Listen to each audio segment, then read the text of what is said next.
ಈಗಾಗಲೇ ದೇಶದ ತೀರ್ಪು ಯಾವ ಸ್ವರೂಪದಲ್ಲಿ ಇರಬಹುದು ಅನ್ನೋದನ್ನ ಎಕ್ಸಿಟ್ ಪೋಲ್ ರಿಸಲ್ಟ್ ಮೂಲಕವಾಗಿ ನೋಡುವಂತಹ ಸಮಯ ಹತ್ರ ಬರ್ತಾ ಇದೆ.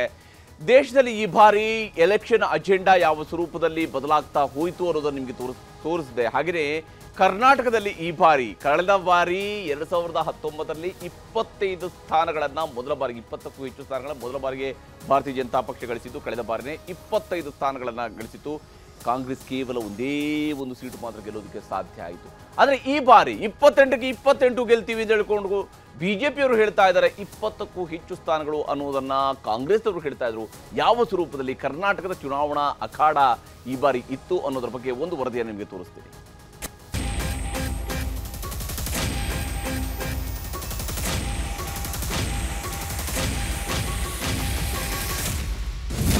ದೇಶದ ಗದ್ದುಗೆಗೂ ಉತ್ತರ ಪ್ರದೇಶಕ್ಕೂ ನಂಬರ್ ಗೇಮ್ ನಂಟಾದ್ರೆ ದಿಲ್ಲಿಗೂ ಕರ್ನಾಟಕಕ್ಕೂ ಮೈಂಡ್ ಗೇಮ್ ನಂಟು. ಇಲ್ದಿದ್ರೆ ಇಂದಿರಾ ಗಾಂಧಿ, ಸೋನಿಯಾ ಗಾಂಧಿ ಅಂತವರು ಈ ನೆಲದಲ್ಲಿ ಅದೃಷ್ಟ ಪರೀಕ್ಷೆಗಿಳಿತಿರ್ಲಿಲ್ಲ. ಈ ಸಲ ಆಗಿದ್ದು ಇದೆ. ತೆರಿಗೆ ವಾದದಿಂದ ಹಿಡಿದು ಪ್ರಜ್ವಲ್ ಪೆನ್ ಡ್ರೈವ್ ವಿವಾದದವರೆಗೆ, ಗ್ಯಾರಂಟಿ ಗುದ್ದಾಟದಿಂದ ಹಿಡಿದು ಮೀಸಲಾತಿ ಮಹಾಯುದ್ಧದವರೆಗೆ, ಸಂವಿಧಾನ ಬದಲಾವಣೆಯಿಂದ ಹಿಡಿದು ಸಂವಿಧಾನ ರಕ್ಷಣೆವರೆಗೂ ಇಡೀ ದೇಶದ ತುಂಬೆಲ್ಲ ಕರ್ನಾಟಕದ್ದೇ ಸದ್ದು ಸುದ್ದಿ. ಈ ನೆಲದ ದುರಾದೃಷ್ಟವೆಂಬಂತೆ ನೇಹಾ ಹಿರೇಮಠ ರಕ್ತದ ಕಮಟು ಕೂಡ ಮತ ಮೆಷಿನ್ಗಳತ್ತ ಹಾದು ಹೋಗಿದ್ದನ್ನ ನೋಡಿತು ದೇಶ. ಒಟ್ಟಾರೆ ಮೋದಿ ಬಳಗವೇ ಇರಲಿ, ಇಂಡಿಯಾ ಕೂಟದ ಕಲಿಗಳೇ ಇರಲಿ, ತಮ್ಮ ದೃಷ್ಟಿಕೋನಗಳಲ್ಲಿ ಕರ್ನಾಟಕವನ್ನ ನೋಡಿದ್ದು, ಆಡಿದ್ದು.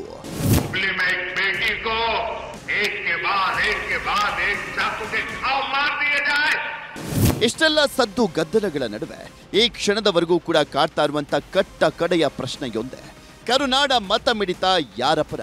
ಪ್ರಶ್ನೆಗೆ ತಮ್ಮದೇ ಆದಂತ ರೀತಿಯಲ್ಲಿ ಉತ್ತರ ಹುಡುಕುತ್ತಾ ಹೋದವು ಮೂರು ಪಕ್ಷಗಳು. ಕಾಂಗ್ರೆಸ್ಗೆ ಗ್ಯಾರಂಟಿಯೇ ಆತ್ಮಬಲವಾದ್ರೆ ಬಿಜೆಪಿಗೆ ಮೋದಿಯ ನಾಮಬಲ.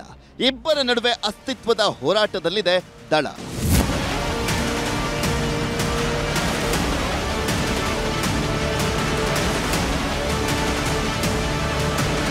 ಗೆಲುವಿನ ಗುರಿಯೊಂದಿಗೆ ಮಂತ್ರಿಗಳನ್ನ ಕಟ್ಟಿ ಹಾಕಿದ್ದು ಕಾಂಗ್ರೆಸ್ನ ಸೂತ್ರ.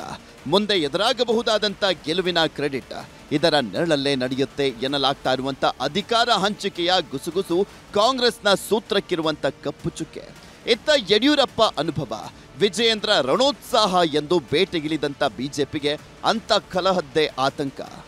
ಮೈತ್ರಿ ಮೊಹರು ಬಿದ್ದ 3 ಕ್ಷೇತ್ರಗಳಲ್ಲಿ ಗೆದ್ದೇ ಗೆಲ್ತೇವೆ, ಲೋಕದೊಳಗೊಕ್ಕು ವಿಧಾನಮಂಡಲವನ್ನು ದಕ್ಕಿಸಿಕೊಳ್ತೇವೆ ಅಂದುಕೊಂಡಿದ್ದಂತ ದಳಕ್ಕೀಗ ಕಾಡ್ತಾ ಇರುವಂಥದ್ದು ಪೆನ್ ಡ್ರೈವ್ ಆಫ್ಟರ್ ಎಫೆಕ್ಟ್ಸ್.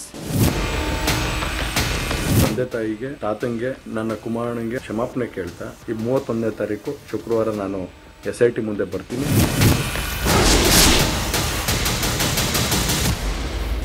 ಸಂವಿಧಾನ ಕುರಿತು ಸಂಸದ ಅನಂತಕುಮಾರ್ ಹೆಗಡೆ ಅವರ ಮಾತು ಬಿಜೆಪಿಯ ಮನೆ ಕೆಡಿಸಿತು. ಅವರ ಟಿಕೆಟ್ಗೂ ಕಂಟಕವಾಯಿತು. ಆದರೆ ಸಂವಿಧಾನದ ಸುತ್ತಲೇ ಲೋಕ ಕದನದ ತಂತ್ರಗಾರಿಕೆ ಹೆಣದಂತೆ ಕಂಡಂತ ಕಾಂಗ್ರೆಸ್ಗೆ ಮಾತ್ರ ಹೆಗಡೆಯವರ ಹೇಳಿಕೆ ಬಯಸಿಯೇ ಬಂದಂತ ಭಾಗ್ಯದಂತಾಯಿತು. ದೇಶವ್ಯಾಪಿ ಇದನ್ನೇ ಹೇಳುತ್ತಾ, ಮತ್ತೆ ಹೇಳುತ್ತಾ, ಮತ್ತೊಮ್ಮೆ ಹೇಳುತ್ತಾ, ಮಗದೊಮ್ಮೆ ಹೇಳುತ್ತಾ ಮತಾಂದೋಲನಕ್ಕಿಳಿಯಿತು ಕಾಂಗ್ರೆಸ್. ಮೋದಿ ಅವರು ಒಂದು ಮಾತನ್ನ ಹೇಳಿದರು, ಈ ಬಾರಿ 400ಕ್ಕೂ ಹೆಚ್ಚು ಸೀಟನ್ನು ಗೆಲ್ಲಬೇಕು ಅಂತ ಅವ್ರು ಹೇಳಿದ್ರು. ಯಾಕೆ? ನಮಗೆ ಲೋಕಸಭೆಯಲ್ಲಿ ಬಹುಮತ ಇದೆ, ರಾಜ್ಯಸಭೆಯಲ್ಲಿ ನಮಗೆ 2/3 ಮೆಜಾರಿಟಿ ಇದೆ, ಅಲ್ಪ ಬಹುಮತ ಇದೆ. ಸಂವಿಧಾನವನ್ನ ತಿದ್ದುಪಡಿ ಮಾಡಬೇಕಾದ್ರೆ ಏನು ಮೂಲಭೂತವಾಗಿ ಸಂವಿಧಾನವನ್ನ ಸಂಪೂರ್ಣವಾಗಿ ತಿರುಚಿದ್ರು ಕಾಂಗ್ರೆಸ್ನವರು, ಅದರಲ್ಲಿ ಬ್ಯಾಡದೇ ಇರೋದನ್ನೆಲ್ಲ ತುರುಕಿದ್ರು. ವಿಶೇಷವಾಗಿ ಇಡೀ ಹಿಂದೂ ಸಮಾಜವನ್ನ ದಮನಿಸುವಂತಹ ರೀತಿಯಲ್ಲಿ ಕಾನೂನನ್ನು ತಂದಿಟ್ಟಿದ್ರು. ಇದೆಲ್ಲವೂ ಬದಲಾಗಬೇಕಾದ್ರೆ ಈ ಮೆಜಾರಿಟಿಯಲ್ಲಿ ಆಗುವುದಿಲ್ಲ. ನಮಗೆ ಲೋಕಸಭೆಯಲ್ಲೂ ಮೆಜಾರಿಟಿ ಬೇಕಾಗುತ್ತೆ, ರಾಜ್ಯಸಭೆಯಲ್ಲಿಯೂ ಕೂಡ 2/3 ಮೆಜಾರಿಟಿ ಬೇಕಾಗುತ್ತೆ, ರಾಜ್ಯ ಸರ್ಕಾರಗಳಲ್ಲಿಯೂ 2/3 ಮೆಜಾರಿಟಿ ಬೇಕಾಗುತ್ತೆ. ಇದು ಬಿಜೆಪಿಯವರ ಇಡನ್ ಅಜೆಂಡಾ. ಸಂವಿಧಾನ ಬದಲಾವಣೆ ಮಾಡಬೇಕು. ಒಂದು ವೇಳೆ ಸಂವಿಧಾನ ಬದಲಾವಣೆ ಮಾಡತಕ್ಕಂಥ ಕೆಲಸ ಮಾಡಿದ್ರೆ ಈ ದೇಶದಲ್ಲಿ ರಕ್ತಪಾತ ಆಗ್ತದೆ. ಬಿಜೆಪಿಲಿ ಪರ್ಸನಲ್ ಇದ್ರೆ ಯಾಕೆ ಇಟ್ಕೊಳ್ಳೋಕೆ ಸಾಧ್ಯ? ಏನು ಆಕ್ಷನ್ ತಗೊಂಡಿದ್ದಾರೆ? ಅವರ ಚಿಂತನೆನ ಅವರ ಪಾರ್ಲಿಮೆಂಟ್ ಮೆಂಬರ್ ಮೇಲೆ ಮಾತಾಡ್ತಾರೆ. ಪಕ್ಷದವರು ಅವ್ರ ಮೇಲೆ ಕ್ರಮ ತಗೋಬೇಕು. ಇಲ್ಲ ಅವರನ್ನ ಪಕ್ಷದಿಂದ ಹೊರಕಾಕಿ ಅವ್ರು ಹೇಳ್ಕೊಳಪ್ಪ ನೀನೇನಾದ್ರೂ ಹೇಳ್ಕೊ ಅಂತ ಹೇಳ್ಬೋದು. ಇಲ್ಲ ಅವರನ್ನ ನಿಯಂತ್ರಣ ಮಾಡಬಹುದು. ಎರಡು ಕೆಲಸ ಅವರು ಮಾಡಬೇಕಾಗ್ತದೆ ಅಂತ ಹೇಳಿ ಅನಿಸುತ್ತೆ ನನಗೆ. ಎಲ್ಲಿವರೆಗೆ ನಾವು ಇದೀವಿ ಸಂವಿಧಾನ ಬದಲಿ ಮಾಡ್ಲಿಕ್ಕೆ ಕೊಡೋದಿಲ್ಲ ಅಂತ ಈ ಸಂದರ್ಭಕ್ಕೆ ಹೇಳಲಿಕ್ಕೆ ಬಯಸ್ತೀವಿ. ಮತ್ತು ಹಿಂಗೆ ಹೇಳಿಸೋದು ಒಬ್ಬರ ಕೈಲಿ ಹೇಳಿಸೋದು ಮತ್ತು ನೀವು ತಗೋಬೇಕಲ್ಲ, ಆಕ್ಷನ್ ತಗೋಬೇಕಲ್ಲ. ಇದನ್ನೆಲ್ಲ ಇದು BJP ಅವ್ರದೇ ನಾಟಕ ಇದು. ಒಬ್ಬರ ಕೈಲಿ ಹೇಳಿಸೋದು ನಮಗೆ ಸಂಬಂಧ ಇಲ್ಲ, ಒಬ್ಬರ ಕೈಲಿ ಹೇಳಿಸೋದು ಒಬ್ಬರಿಗೆ ಸಂಬಂಧ ಇಲ್ಲ ಅಂತಂದ್ರೆ ಏನು ಅರ್ಥ? ಮತ್ತೆ ಹಿಂದೂ ನಾವೆಲ್ಲ ಒಂದು ಎನ್ನುತ್ತಾ 2014 ಈಚೆಗೆ ಮತ ಬ್ಯಾಂಕ್ ಹಿಗ್ಗಿಸಿಕೊಂಡಿದ್ದಂಥ ಮೋದಿ ನೇತೃತ್ವದ ಕಮಲದ ಒಳಗಡೆ ಸಣ್ಣದೊಂದು ಕಂಪನದ ಅಲೆಗಳು ಕಂಡಿದ್ದೆ ಈ ಹಂತದಲ್ಲಿ. ಪರಿಣಾಮ ವಿಂಟೇಜ್ ಮೋದಿ ಮರುಪ್ರದರ್ಶನವಾಯಿತು. ಮಂಗಳಸೂತ್ರ, ಮೀಸಲಾತಿ ಮೋಸ, ಹೀಗೆ ಕೌಂಟರ್ ಮೀಟರ್ ಏರುತ್ತಲೇ ಹೋಯಿತು. ಕರ್ನಾಟಕದಿಂದ ಶುರುವಾದಂಥ ಕಾಂಗ್ರೆಸ್ನ ಸಂವಿಧಾನ ರಕ್ಷಣೆ, ಸಂಪತ್ತಿನ ಹಂಚಿಕೆ ಮತಸೂತ್ರದ ವಿರುದ್ಧ ಕದ್ದು ಮುಚ್ಚಿ ಮೀಸಲಾತಿ ಕಿತ್ತು ತುಷ್ಟೀಕರಣಕ್ಕಿಳಿದಿದೆ ಅಂತ ಮೋದಿ ಕರ್ನಾಟಕದತ್ತಲೇ ಬೊಟ್ಟು ಮಾಡಿದ್ರು. ये लोग फिर से धार्मिक तुष्टीकरण को मोहरा बना रहे हैं. कर्नाटका में कांग्रेस सरकार का राज है और उन्होंने क्या पाप किया है? इस गांव में सारे के सारे लोग अब ये नहीं ये हो गए तो आपको मंजूर होगा क्या? कर्नाटका में जितने भी मुस्लिम समाज के लोग हैं, उच्च वर्ग के होंगे, कोई भी होंगे, बस सिर्फ वो मुसलमान होना चाहिए. अगर वो मुसलमान है तो उन्होंने रातों रात एक कागज निकालकर हस्ताक्षर करके उन सबको ओबीसी घोषित कर दिया. ಕರ್ನಾಟಕ ಕ್ಯಾಂಪೇನ್ ಕಿಡಿಗೆ ತುಪ್ಪ ಸುರಿದದ್ದು ಹುಬ್ಬಳ್ಳಿಯ ನೇಹಾ ಮರ್ಡರ್ ಕೇಸ್. ದಿಂಗಾಲೇಶ್ವರ ಶ್ರೀ ಎಂಟ್ರಿಯಿಂದ ಕಂಗಾಲಾಗಿದ್ದಂಥ ಜೋಶಿ ಅಂತ ದಿಗ್ಗಜರಿಗೆ ನೇಹಾ ಮತಮಾತೆಯಂತೆ ಕಂಡಳು. ಉಳಿದ ಕ್ಷೇತ್ರಗಳಲ್ಲೂ ಕೂಡ ನೇಹಾ ತರಂಗಗಳೆದ್ವು ಅನ್ನೋದು ಎರಡು ಪಾಳೆಯದ ಒಳಲೆಕ್ಕ.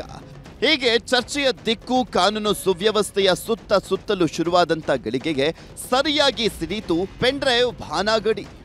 ಇಡೀ ಎರಡನೇ ಹಂತ ಪೆನ್ನು, ಹೆಣ್ಣು, ಡ್ರೈವರ್ ಶಬ್ದಗಳಿಂದ ತುಂಬಿ ಹೋಯಿತು. ಮಾಸ್ ರೇಪಿಸ್ಟ್ ಅನ್ನುವಂಥ ಮಾತಂತೂ ಅಲ್ಲೋಲ ಕಲ್ಲೋಲವನ್ನೇ ಸೃಷ್ಟಿಸಿಬಿಡ್ತು. प्रज्वल रवन्ना 400 महिलाओं का रेप करता है, वीडियो बनाता है. ये सेक्स स्कैंडल नहीं है, इसको मैस रेप कहा जाता है. स्टेज में कर्नाटका के सामने प्रधानमंत्री मैस रेपिस्ट का समर्थन कर रहे हैं. कर्नाटका की हर महिला को मालूम होना चाहिए कि जब प्रधानमंत्री आपसे वोट मांग रहे थे तो उनको मालूम था प्रज्वल रवन्ना ने क्या किया था. ಇಷ್ಟೆಲ್ಲ ಹಂಗಾಮಗಳ ನಡುವೆ ಬೆಂಗಳೂರು ಗ್ರಾಮಾಂತರದಲ್ಲಿ ತಮ್ಮನ ಸೋಲು ಗೆಲುವು ಅಣ್ಣನ ಅಧ್ಯಕ್ಷಗಿರಿಯ ತಾಕತ್ತಿಗೆ ಸವಾಲಾಗಿದೆ. ಕಲಬುರಗಿಯಲ್ಲಿ ಅಳಿಯನ ಹೆಸರಿನಲ್ಲಿ ಮೋದಿ ಖರ್ಗೆ ಕಾದಾಟ ನಡೆದಿದೆ. ಮೈಸೂರು ಚಾಮರಾಜನಗರದಲ್ಲಿ ಹಾಲಿ ಸಿಎಂ ಪ್ರತಿಷ್ಠೆ ಅಡಗಿದ್ರೆ ಶಿವಮೊಗ್ಗದಲ್ಲಿ ಮಾಜಿ ಸಿಎಂ ಇಡೀ ಕುಟುಂಬಕ್ಕೆ ಪರೀಕ್ಷೆ. ಜನಬರಹ, ಜನನಾಯಕರ ಹಣೆಬರಹ ಎರಡು ಬಯಲಾಗುವಂತ ಕ್ಷಣಕ್ಕಾಗಿ ಇಡೀ ಕರ್ನಾಟಕ 1 ತಿಂಗಳು ಕಾದು ಕುಳಿತಿತ್ತು. ಅಂತಿಮವಾಗಿ ನಾಯಕರ ತಂತ್ರಗಾರಿಕೆಗಳನ್ನೆಲ್ಲ ಹಿಡಿದಿಟ್ಟುಕೊಂಡಿರುವಂತ ಮತತಂತ್ರಗಾರಿಕೆ ತಿಳಿಯುವಂತ ಕ್ಷಣ ಬಂದೇ ಬಿಡ್ತು. ಎಕ್ಸಿಟ್ ಯಾರಿಗೆ, ಎಕ್ಸೈಟ್ ಯಾರಾಗ್ತಾರೆ, ಏನೇನಿದ್ರು ಕೆಲವೇ ಕ್ಷಣಗಳ ಕುತೂಹಲ.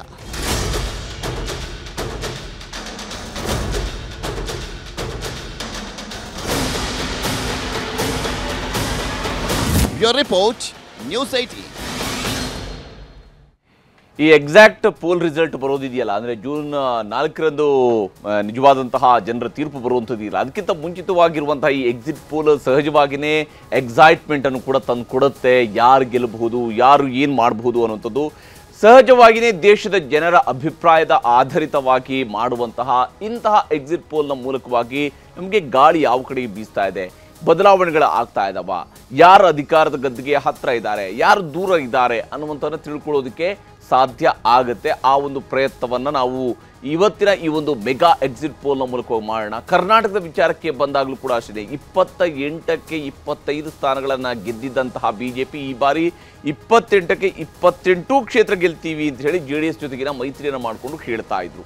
ಆದರೆ ನಿಜಕ್ಕೂ ಅಷ್ಟು ಸುಲಭವಾಗಿ ಕರ್ನಾಟಕದ 28ಕ್ಕೆ 28 ಸ್ಥಾನಗಳನ್ನು ಕೂಡ BJP JDS ಜೊತೆ ಸೇರಿ ಗೆಲ್ಲುವುದಕ್ಕೆ ಸಾಧ್ಯ ಆಗ್ಬಿಟ್ಟಿದೆಯಾ ಅನ್ನುವಂಥ ಪ್ರಶ್ನೆ ಇದ್ದೇ ಇದೆ. 1989ರಲ್ಲಿ 27 ಸ್ಥಾನಗಳನ್ನು ಕಾಂಗ್ರೆಸ್ ಗೆದ್ದಿತ್ತು, 1 ಸ್ಥಾನ ಮಾತ್ರ ಆವಾಗ ಜನತಾದಳ ಗೆದ್ದಿತ್ತು. ಅದಾದ ನಂತರ ಆ ಸ್ವರೂಪದಲ್ಲಿ ರಿಸಲ್ಟ್ ಬಂದಿದ್ದು 2019ರಲ್ಲಿ 25 ಸ್ಥಾನಗಳನ್ನು ಬಿಜೆಪಿ ಗೆದ್ದಿತ್ತು, 1 ಸ್ಥಾನ JDS, 1 ಸ್ಥಾನ ಕಾಂಗ್ರೆಸ್, 1 ಇಂಡಿಪೆಂಡೆಂಟ್. ಇಂಥದ್ದೊಂದು ರಿಸಲ್ಟನ್ನು ಕರ್ನಾಟಕದ ಜನ ಕೊಟ್ಟಿದ್ರು. ಆದರೆ ಈ ಬಾರಿ 28ಕ್ಕೆ 28 ಕೊಟ್ಟು ಬಿಡ್ತಾರಾ ಬಿಜೆಪಿ JDS ಮೈತ್ರಿಕೂಟಕ್ಕೆ, ಅಥವಾ ಕಾಂಗ್ರೆಸ್ ಎಷ್ಟರ ಮಟ್ಟಿಗೆ ತನ್ನ ಗ್ಯಾರಂಟಿಯ ಮೂಲಕವಾಗಿ ಸ್ಥಾನಗಳನ್ನು ಗೆದ್ದಿದೆ ಅನ್ನುವಂಥನ್ನು ತಿಳ್ಕೊಳ್ಳೋದು ಕೂಡ ಅಷ್ಟೇ ಕುತೂಹಲದ ವಿಚಾರ ಇರುವಂಥದ್ದು. ನಮ್ಮ ಜೊತೆಗೆ ಅತಿಥಿಗಳು ಕೂಡ ಜಾಯ್ನ್ ಆಗ್ತಾ ಇದ್ದಾರೆ. ಹಾಗೆಯೇ ಸರ್ವೆ ಬಗ್ಗೆ ಹೇಳುವಂತಹ, ಸರ್ವೆಯ ಬಗ್ಗೆ ತಿಳ್ಕೊಳ್ಳುವಂತಹ ಬಹಳಷ್ಟು ಅಂಶಗಳಿದ್ದಾವೆ. ಯಾವ ಸ್ವರೂಪದಲ್ಲಿ ಈ ಒಂದು ಎಕ್ಸಿಟ್ ಪೋಲ್ ನಡೆದಿದೆ ಅನ್ನೋದನ್ನು ಕೂಡ ನಿಮಗೆ ಮೊದಲಿಗೆ ವಿವರಿಸ್ತೀನಿ. ಕನ್ನಡಿಗರ ನೆಚ್ಚಿನ ನ್ಯೂಸ್ 18 ಕನ್ನಡ ಈಗ ವಾಟ್ಸ್ಆಪ್ನಲ್ಲೂ ಲಭ್ಯ.